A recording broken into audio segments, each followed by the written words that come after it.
as an offshoot to Doge and what Elon's doing.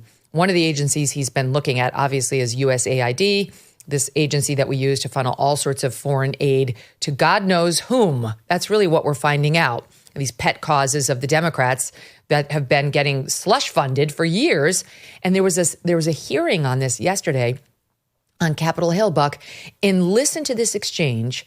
You've got Representative Tim Burchett, Republican of Tennessee, questioning now former USAID executives on where the money was going.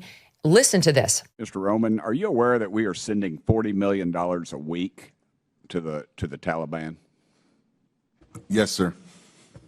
Can you name other instances of foreign aid going to terrorist organizations? We have assisted al-Shabaab in Somalia. There's been instances of the Khamsi network in Sudan, Hamas, Islamic Jihad, Hezbollah, Kataib al-Hezbollah, Hayat Tahrir al-Shams in Syria.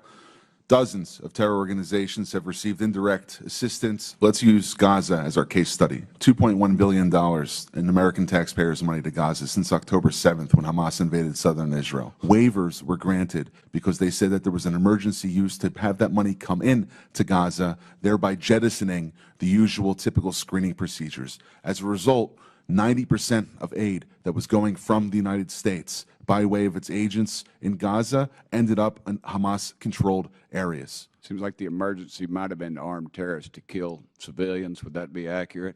That's accurate, and even more than that, Samantha Powers, the administrator for USAID, was intent on having Israel not be able to defend itself. They bring together groups in Washington that overseas work with groups that kill Americans. Yeah, I don't need a flow chart to show that. I appreciate it. International NGOs and UN agencies actively lobby here in Washington, D.C. against vetting policies that would prevent it. I was the senior vetting officer at USAID. We had a regulation before we left in the last administration that anybody who touches money in countries where there's terrorists, those names have to go through databases, terrorist databases.